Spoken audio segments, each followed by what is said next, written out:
సారెపేతులో ఉన్న విధవరాల దగ్గరికి ఎందుకు వెళ్ళాడు అంటే, దేవుడు భూమి అంతటా చూస్తూ ఉన్నప్పుడు నిజంగా దేవుడిని ఎరిగి ఆశతోటి కనిపెట్టుకున్న వ్యక్తుల్లో వాళ్ళు ఉన్నారు.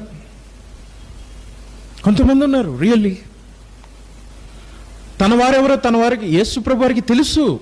తన వారిని ఆయన ఎప్పుడు విడిచిపెట్టడు.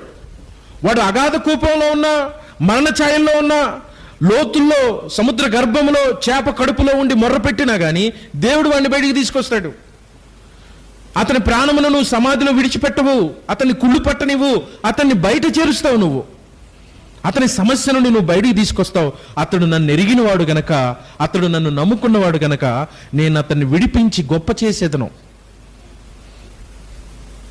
దేవుడు వాడిని నమ్ముకుంటే అలా ఉంటుంది. దేవుడు వాడిని పట్టుకుంటే ఎక్కడున్నా కానీ భూదిగంతం వరకు కూడా తన సేవకులను పంపిస్తాడు. వాడు ఎటువంటి మరణ ఛాయల్లో ఉన్నప్పటికీ కూడా అదే బలమైన నమ్మకం. ఈ పునాది, ఆ బలమైన నమ్మకం ఉన్నప్పుడు దేవుడు నిన్ను విడిపించేవాడు అని తెలిసినప్పుడు నువ్వు ఏ ప్రాంతానికైనా వెళ్తావు. అది ఎంత మరణకరమైన పరిస్థితి అయినా కానీ, భయంకరమైన స్థితిగతులైనా కానీ. కొంతమంది మణిపూర్ మీరు వెళ్ళొద్దండి, అక్కడైతే ఏమవుతావు, చచ్చిపోతారు. అది దేవుడి చిత్తం అయితే, దేవుడి నీ పక్షాన ఉన్నైతే నిన్నెవరు ఏం చేయలేరు. అది అంతే. ఆ కాలము, ఆయన కాలం ఇంకను సమీపించలేదు కదా, ఎవ్వరు ఆయన్ని పట్టుకొనలేకపోయారు. ఆయన కాలం ఇంకనూ రాలేదు. దీనేమంటామంటే దేవుని యొక్క సార్వభౌమాధికారము, ఆయన నియమించిన దాని ప్రకారమే జరిగిద్ది. మానవుడు దేనికి భయపడాల్సిన అవసరం లేదు.